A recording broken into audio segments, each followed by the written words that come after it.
going to welcome everyone else joining us and anyone that might join to listen to this episode of Author Talk. You guys know me by now. My name is Aaron, and like I said, we have two special guests today to talk about the release of their book, Run Healthy. We have Emmi Aguillard, who is a physical therapist who specializes in treating and training runners, and her co-author, Jonathan Cane, who has been coaching endurance athletes, I believe, for over 30 years or so. So welcome to both of you. Rather than me going through your full bios, like I like to do sometimes, I'm going to let each of you kind of talk about, just kind of your background in these specific areas, why you became interested in the areas that you specifically treat or coach, and how you got to this point today. Emmi, you're up first. Oh boy. Okay. My name is Emmi. I am a physical therapist here in New York City. My background is running. I started running when I was in 6th grade. I ran through middle school, high school. I competed D1 in college, track and field and cross country. And then ended up graduating, going to Columbia for physical therapy school, and then just kind of rolled into working at a clinic here in New York City that specialized in treating and training runners. And so that's just kind of been a huge part of my life for, I guess, what is that now? How old am I? At least over 20 years.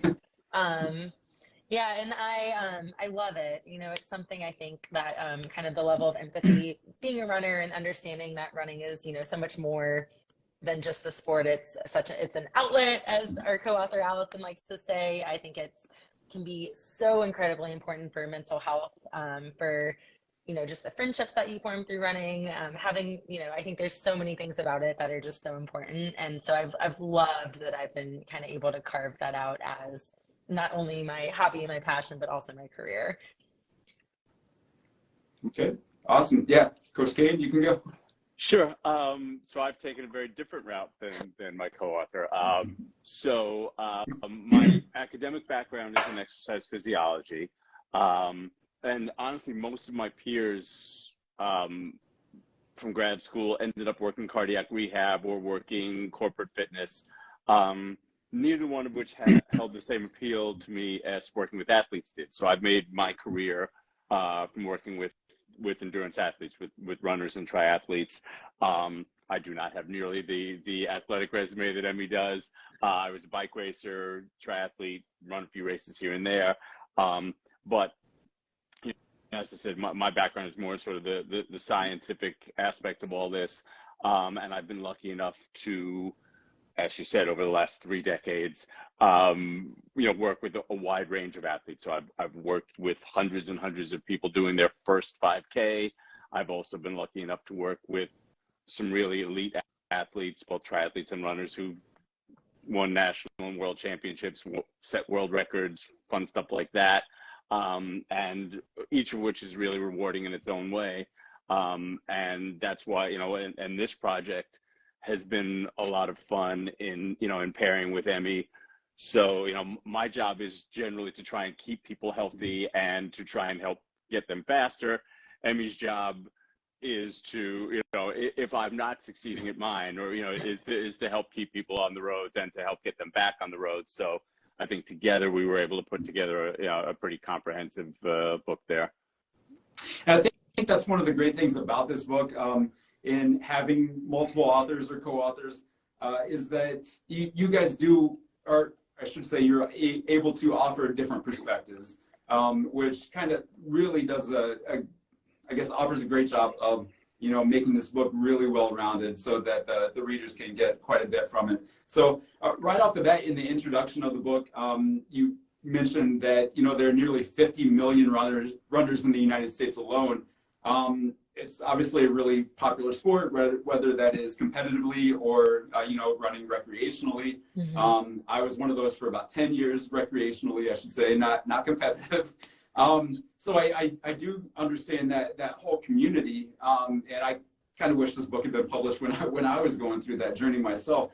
But from your experiences, what are the most important reasons, again, on why you thought this book was necessary?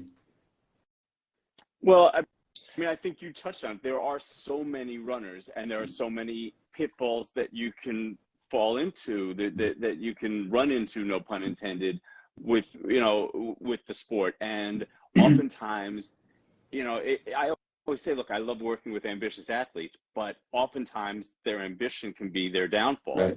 And you know what, look, if I'm working with a cyclist and we say, you know what, we want to really sort of increase things a little bit, we want to bump stuff up a little bit, let's increase your volume by 20, 30, 40% in the next couple of weeks. We can get away with that. They might be tired, they might be sore, but you can sort of get away with that. With running, you have to be more deliberate with things. There are, you have to be respectful of the orthopedic stress and the problems you can run into. So, I think a lot of what we're trying to do is help those 50 million people or whomever to avoid some of those real common injuries that we see. And, again, with the benefit of experience that we realize are there, that maybe that ambitious, well-meaning beginner doesn't realize.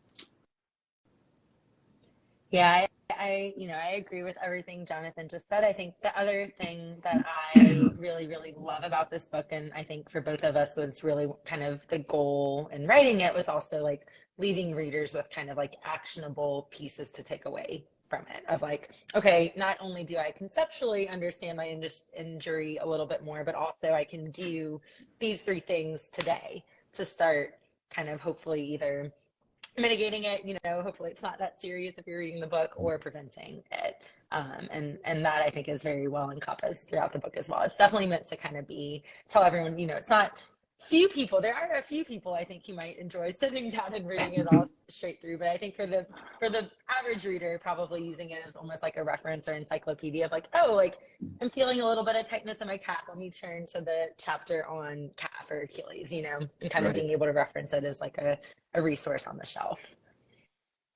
Okay. Now, one thing that I'm interested in from your guys' perspective, whether this is statistically or anecdotally, what are some of the top or most frequent injuries that you see in running? That's hard. I feel like the knee's been coming to the table lately. Okay. Yeah, knees, a lot of knees. I would say a good amount of kind of Achilles, plantar fasciitis, kind of calf, and then hip, especially in women. The hip is also a more complicated area. Jonathan, anything to add to that? No, I think you're right, and it's look, and you're sort of on the front lines with that, so you would know better than I. But yeah, I mean, those are the things that I most commonly, I get that text, hey coach, something doesn't feel right, and yeah, of course, it's quite often, yeah, it's hip or ITB, it's some sort of vague knee, something doesn't feel right in my knee.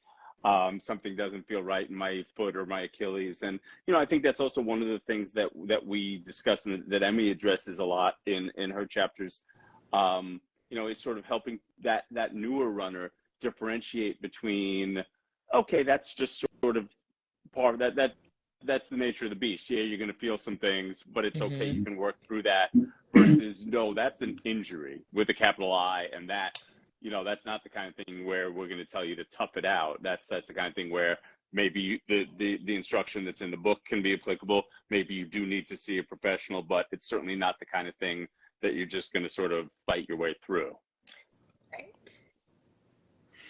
One of the things that you just mentioned, Emmi, and I know you mentioned a little bit before, are the hips. Now, maybe this is me, like, also, assessing people on a daily basis too. But maybe it's more like recreational runners. I see a lot of runners that, to me, it looks like they have tight hips when they're maybe like used to running longer distances. From your experiences, why does this happen? Why do you think that runners might fall into that category of, having tight hips, and why are the hips so important in running? Maybe you can explain that. Yeah, that's a great question. I mean, I think most people nowadays, I could not even see in person and say that, like, if you're sitting in a desk for more than 4 hours a day, often a lot of us have desk jobs, right? Where we're sitting at a computer, working at a computer for long stretches of the day, up to 8 hours, sometimes up to 10 hours or 14 hours if you're in New York City working in finance. And what that does is it causes our body to start to change. Because we're sitting all day, our hips, kind of the front of our hips, our hip flexors, get a little bit locked up, they get tight. And that can be compounded by, like, say you're in a stressful job. So if you're stressed, you're sitting at your computer and you're sitting in kind of more of like a tense situation. So your body's going to kind of hang on to that posture. And when you run, unless you're very purposeful with your warm up, with your mobility routine, with your activation routine, your brain is going to have better access to those hips, to those tight hips. So number one, you're not going to be able to move kind of the femur. So pelvis, femur. Pelvis needs to or femur needs to flex forward, femur needs to extend. You're not going to be able to move it through the full range of motion. And in order to kind of like engage the glutes, engage those muscles like on the back of the chain, and you're going to overuse those muscles in the front that have been kind of tight and tense all day. So you're not only not able to kind of use the back, the posterior chains, but you're also overworking kind of the hip flexors, the quads, because of some of those adaptations. And that goes up and down the chain. That affects our core, that affects our calf, that affects our low back. But just like in the hip, that's kind of what's happening. And it's more than just kind of forward and backward. There's elements of rotation. There's elements of kind of moving side to side. The pelvis, I will say, like, your two kind of powerhouses or power drivers when you're running is your thoracic spine being able to rotate, powered by your obliques, and your pelvis being able to rotate, powered by your glutes. So we kind of need those two parts of the body kind of working in unison in order to have an efficient stride forward. And a lot of people are lacking in that. You know, it's interesting. Emmi and Allison and I, we had a little event at Fleet Feet last night, and to sort of echo what Emmi's saying now, you know, she said, "Okay, how many of you guys spent most of your day seated?" And everyone in there raised their hand, regardless. You know, I would venture to guess there were a lot of different occupations there, but just about every hand, regardless, went up. And, you know, I think it's real easy, you know, I know, look, I live in this sort of narrow focus world, and I deal with runners and triathletes, and I think of everything through that prism. But yeah, you know, that hip, issue isn't necessarily related to your running form. It's not related to the workout you did today or yesterday or whatever. As Emmi said, it could be what you're doing in your real life. I remember years ago, I had a bike crash, and I had a little case of whiplash, and my neck wasn't quite right, and things hurt. And it was dragging on and on and on. And I was talking to a doctor friend, and I was like, yeah, my neck is really still bothering me. And I don't know, maybe it's when I'm racing, you know, and I feel much more comfortable looking under my left shoulder than my right. Maybe this is going on, and maybe this, and I'm going through all these ideas related to the hour or two a day that I spend on the bike. And then he said, well, you know, what are you doing at work? I said, well, you know, like if I'm sitting there and I've got, you know, between clients, I'm sitting there and I'm on the phone. He goes, and how are you on the phone? I go, oh yeah, I'm probably cradling it like that sometimes. He goes, yeah. And he goes, and where's your computer monitor? And I said, oh, that's over there. And so yeah, so I'm spending those hours there. So it was nothing to do with my swimming or my riding, which is what I was thinking of. And yeah, it was real life stuff. And just as Emmi's saying, you know, a lot of times the issues that our runners are facing aren't necessarily directly related to their running. Right. Yeah, I think it's just like to understand. Oh yeah, sorry. Oh no, go ahead. Just re-emphasizing what Jonathan said, in the sense that, like, you know, most runners are not running for more than like an hour a day, maybe 2 hours a day for the long runs. And if you think about the other, you know, 22 hours in the day, I think it's definitely worth it to think about, like, what am I doing the rest of the time, and how is that affecting my running, not vice versa. Yeah, same thing, just echoing you. Sorry, what were you gonna say? No, that's fine.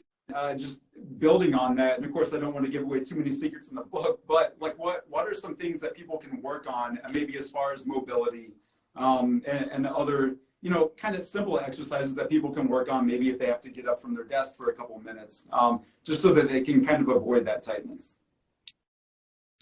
Yeah, I really encourage my patients to, when at all possible, on desk, right? Just being able to kind of switch back and forth. You know, sitting all day is not good for you. Standing all day is not also necessarily the answer, but being able to switch back and forth between the two, you know, getting up and walking around as much as you can during the day. I encourage people to, like, if you can stand up and just do a little bit of like a hip flexor stretch, like you're kind of get into a little bit of extension, kind of stretching out the front of your hip, maybe squeezing your glute a little bit to just keep that moving. Little things like that, little kind of micro movements throughout the workday, a little bit can go a long way. Yeah. Yeah, I mean, it's almost a cliche, but yeah, those types of things. Yeah, I mean, if Mrs. Coach Cane wouldn't kill me, I'd spin the camera around and you'd see the pull-up bar that's sitting in our doorway. Okay. And you'd see the tally of the pushes. So yeah, you know, with me, I've got a timer every 30 minutes. Even if I'm sitting on the couch working, doing, you know, programming workouts and stuff, every 30 minutes, I'm going to get up and I'm going to do something. And it might be a few push-ups, might be a few pull-ups, it might be a plank, it might be whatever, you know, a variation on a plank, but it's something. And again, that's not the single best way. Like if I want to really gain strength, sure, I'm going to do something a little more comprehensive. But if I want to avoid that continuous seated posture, if I want to get a little bit of work done without, you know, without undermining my workday, I want to get a little bit of training in, little things like that can be effective. Yeah, and speaking of training, one thing that I think is kind of, or at least had been consistent in the running community from my perspective, I work with a lot of tennis players. I think it's the same. You know, runners want to run. You know, tennis players want to play tennis all the time and don't necessarily want to focus on that strength training aspect. So how important is that for runners to devote at least some time to strength training? And specifically, I know it's mentioned in the book, you know, working in all three planes, even though, I mean, running is a sagittal sport. I mean, you're running straight forward, but it really is kind of important, isn't it, to work in all three planes? Yeah, I mean, I'll give my one-word answer of very. Yeah. Yes, it is. And, you know, again, I'm always making the point, you know, there's always going to be someone who's even geekier than I am who says, but Coach Cane, I remember reading this study that said, you know, increased muscular strength and endurance doesn't improve running performance. And I will concede that, except what I won't concede, and the reason why I'm advocating that my athletes, my endurance athletes, do their strength work, is that it can help keep them from missing workouts. And if it helps prevent injuries, if it helps keep you from missing workouts, then in fact it does have a performance enhancing effect, even if not directly. And yeah, I mean, Emmi can speak much more to the specifics of it, but yes, from a coach's point of view, yeah, I definitely need my athletes to work on their strength. I think a lot of them want me to say, you know, I think they think I'm going to tell them, no, you got to spend all day stretching and stuff, and I'm not really worried about that, but I want them doing, again, and they also don't need to be the strongest kid in class, but they can't neglect, you know, when you run into, you know, again, I would imagine Emmi would agree, it's when you run into muscular imbalances, when you run into real deficits. So, and yes, even though it's a straight ahead sport, if you've got no stability, if you've got no lateral stability, sure, you're going to run into problems. And that's where, you know, where the strength training can really come into play for an endurance athlete. Yeah, 100%. Like, just to echo Coach Cane again, is, you know, strength training does not directly equal faster running, but what strength training does, it allows your body to train at a higher volume, at a higher intensity without getting hurt. So indirectly, I would say it's critical for performance. You know, another thing is working on maybe engaging your glutes more when you run, right? You can go out and run and say, okay, I'm gonna start to think about my glutes. I'm gonna use my glutes. But if you're doing nothing throughout your day to strengthen those glutes, you're not gonna be able to incorporate your glutes in your form unless you've been doing that work to get them strong. Yeah, I can think about rocket science, but I can't really execute it. So yeah. Exactly. 100%. And then the other point that I think is really prudent, and this is not something people really like to hear, but the harsh reality is that after age 35, we have a pretty sharp, if we don't do anything, you have a pretty sharp decline in like muscle volume. You know, and that's oftentimes why people are like, come to me and they're like, well, I've been doing the same thing forever. And like, why all of a sudden am I getting hurt? And it's because after age 35, your muscles start to get dehydrated. They don't retain fluid as well. They'll literally start to very, very slowly kind of shrivel away. However, you can counter that with strength training. It's not all doom and gloom. You're not doomed after age 35. It's just the fact that like, I didn't really have the priorities. I know I'm getting close. But it's more of just the fact that like prior to this, I got away without prioritizing strength training. Now, if I want to perform at the same level that I was, I have to strength train. It's just like, it's not a, oh no, it's just like, okay, I just have to do this now. Yeah, and I think it's real easy, you know, again, having the benefit of having done this for so many years. You know, I get a lot of, you know, runners are real big on anecdotal evidence, and runners are real big on, well, she's fast, I want to be like her, so I'm going to do I'm going to wear what she wears, use the same shoes, I'm going to drink what she drinks. And one of the things I get all the time is, well, that, I mean, I distinctly remember on a run one time with a group run, and you know, well, he doesn't do that, and he's pointing, and this guy is about my age, and you know, he's saying, so yeah, he's 50 at the time, whatever, and he's pointing to a 21-year-old Ethiopian who weighed 120 pounds, and saying, well, he doesn't do strength work, he doesn't. Okay, you know, I hate to break it to you, but you know, my 50-year-old brother, but you're not a 21-year-old Ethiopian, and even that 21-year-old Ethiopian at some point is going to have to. But it's real, like I said, it's real easy. Oh well, he doesn't do strength work, so he doesn't need it. So I don't need it. Mm-hmm. He wears those shoes, so that's what I'm going to do, and I'll be magically fast. And yeah, it doesn't always work that way. You know, as Emmi so brutally pointed out for those of us in the masters category. And you know, that age 35 also is not like written in stone, right? Genetics play a huge role. Some people it might be more 33, some people it's more 40, you know, but kind of somewhere 35 is kind of like the average. So kind of somewhere in there, it will start to affect you. How big of a challenge, excuse me, has that been for both of you, like in your own respective areas, and maybe, I guess, like encouraging habit change? Just because, like you said, you know, like someone might say, hey, excuse me, I've done everything the exact same way my entire life. Why do I have to change? Well, you displayed right there exactly why you need to change. But it sounds like it's really about changing habits as you age. Yeah, you know, so you can stay healthy. And it's not just an aging thing. It's just, again, people rely on, like I said, that role model. I want to be like him. I want to be like her. But they also rely on, well, I've done it that way. You know, I've said to certain people, well, you know what, that strength move, that exercise you're doing is contraindicated because it's not the safest thing to do. Let me show you an alternative. And oftentimes the response is, well, I've always done it that way. Yeah. And I'm not saying your knee is going to automatically explode the first and only time you do that. I'm saying if I can show you an alternate movement that is just as effective and safer. You know, it's the same thing. Well, I live on a quiet block and I never look before I cross the street. And look, here I am. Like, well, sure, but maybe that's not the best practice. Right. And so a lot of times it's just getting people out of those habits. And people can be stubborn. And, you know, we talk a lot about, like, I've had people who hire me to coach them, to help them. They come to me, they go, I'm underperforming. I'm not as fast as I want to be. I'm not as fast as I used to be. I'm not as fast as I think I could be. I'm getting injured more, whatever the case is. And then I say, okay, great. Here's what I want to do. And they go, no, I like doing it my way. There's a disconnect there. Something's not quite right. You know, and I'm sure, Emmi, in your practice, I'm sure you're seeing things too, where people just have these habits that they do that either got them to your office or didn't keep them away from your office, but they just hold on to it and they want to do things the way they've always done them. Yeah, you know, and unfortunately, I think, and myself included, you know, for years in my early days of a PT, I was preaching all these things. Was I doing them myself? No.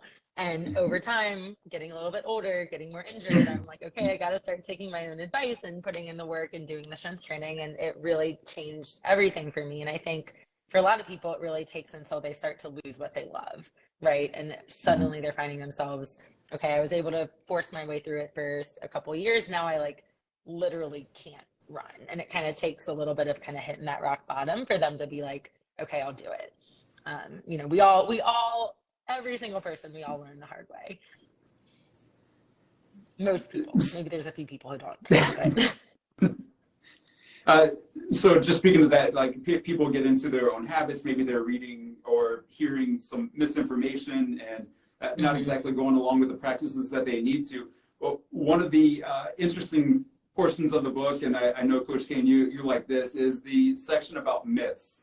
So I think you mentioned what, maybe 5, 6, 7 myths or so. I'll kind of let you kind of talk about what are some of the I guess biggest myths and misconceptions that you hear all the time, and kind of explain some of the fact versus fiction on some of those. Sure, and it's funny because I never get. I should realize the hate mail is coming, but I get these angry emails. So yeah, there was a chapter in there about alternate therapies and certain things that aren't necessarily as well documented as others. And again, it sort of goes back to what I was saying before about anecdotal evidence. And, there's the old saying about the plural of anecdote isn't data. And yet you get people go, and also that reliance on role models and or celebrities and I mean, I think I opened that chapter talking about how, a few years back in the Olympics, everyone kept looking at Michael Phelps with those with the suction cup, from cupping with those the discoloration, and there was a huge jump in the practice of cupping because, again, people looked at him and said, "Well, look at that. That's awesome. Michael Phelps does cupping or has cupping done to him," as if now I go run to my corner practitioner and I'm going to be in the Olympics. And the truth is, there's not a whole heck of a lot of science to support that particular practice. And, with most of the ones that we talked about in that chapter, most of them are relatively safe and at worst are harmless, but the question of their efficacy is iffy at best. And and my purpose there was not to increase the volume of hate mail that I get, but although it's successfully done that, but to at least ask people to sort of examine it and not necessarily rely on that's what my friend does or that's what I've always done, because they don't. I think sometimes athletes tend to, as I said, they rely on what their heroes are doing, or their role models, and people they want to be like. And they don't look with things as with the same analytical eye that they would other things. They don't have that same, So I'm just trying to ask people to be and analytical about some of those practices. And yeah, we look at cupping, we look at acupuncture. And again, I'm not here to say absolutely not. I'm here to say, you know what? There's a real abundance of peer-reviewed literature that says probably not, that says, you can stick someone, if you double blind, you can stick someone with toothpicks rather than needles if they're not looking, and you'll get the same, and they'll have the same perception of the result. So that simply relying on, well, it's been done for thousands of years, isn't necessarily something that I want to rely on. And also certain things like, that maybe there's an equally effective but easier or less expensive way to do things. So yeah, not necessarily to be the grumpy old man, but to at least ask to suggest that runners maybe look at things a little bit more analytically with some of these treatments.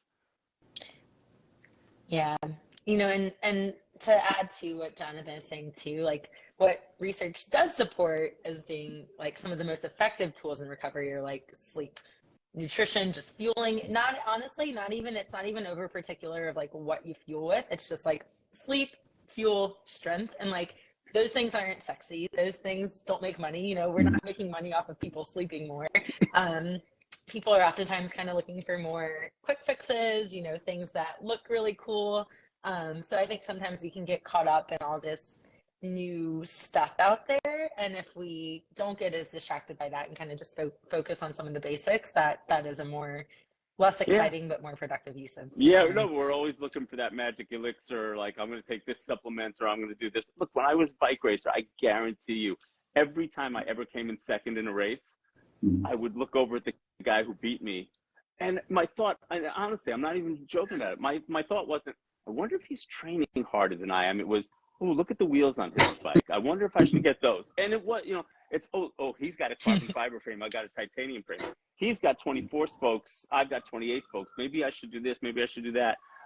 Or maybe, as Emmy's saying, maybe I should be a little more attentive to my nutrition. Maybe I should be a little bit more meticulous about my sleep hygiene. But yeah, we want something magical. Mm-hmm. Well, it's kind of like when you're talking about, and I see this maybe more with younger athletes, it's kind of like they hear about maybe a pre-workout supplement and they think that they have to take that. And it's kind of like, I mean, so I guess you can go into the argument of, how does caffeine affect performance? But also, like, for that particular person, like, are they not getting enough sleep? Like, maybe more sleep will help instead of, drinking more caffeine in that sense. So, no, I totally get what you're saying. Certainly. Yeah, look, I mean, and I think it's funny because much as I'm the Mythbusters guy, yeah, there's some legitimate ergogenic effects to caffeine. Yeah. But I agree with you. There are. So yes, we can talk about the free fatty acid mobilization. We can talk about the preferential, the change in the motor unit excitation threshold and all that stuff. Okay, that might be a legitimate argument. I'm dragging my ass. I'm really tired. Yeah. Caffeine supplementation is probably not what you're looking for. So to your point, yeah, that's the ones who are doing it just to get themselves out of bed. Yeah, I'm not really sold on it. Yeah, I was thinking when you're talking about Michael Phelps, it's kind of like, yeah, maybe he was doing cupping. Maybe that won't work for me. Like, I also probably shouldn't eat about 10,000 calories in a day. So yeah, yeah. If you're swimming 14,000 meters a day, you can get away with it. Yeah, exactly. Right. So this has been a great discussion, but I do want to be respectful of your time. If for everyone listening, if you haven't got your copy yet, go get your copy of Run Healthy. It's on our website right now, us.humankinetics.com. Go ahead and order yours. It has a lot of the information that we talked about today, a ton more information that we didn't even touch on. I know there's an exercise finder, illustrations to take you through the physiology behind running, clinical advice, so much information, more anecdotes that we didn't get to. But again, thank you both for spending some time talking about the book. I will let you guys have the last word if there's anything else you want to add, and maybe where people can kind of follow you and keep up with all the great work that you're doing. Emmi? Yeah. The only thing I would say is the book does have a lot of pictures, which I know is nice for people. So you have a lot of kind of visuals. But yeah, if you have more questions, my Instagram is on here. It's at coachemmi.dpt. You can follow me. You can message me with any questions if you have additional questions. My website is coachemmi.com. I treat in New York City between Manhattan and Brooklyn. So pretty findable. I do virtuals as well. Coach Cane? Yeah, no, it's same thing. Reach out anytime. I'm Coach Cane on here on Twitter because there's some guy who hasn't tweeted in 10 years. I'm real Coach Cane. I'm gonna get that handle one of these days. CoachCane.com. You can see me there. And in all seriousness, I mean, except for the hate mail ones, like reach out, DM me on Instagram if you have questions, comments, concerns, anything. And hopefully folks will buy the book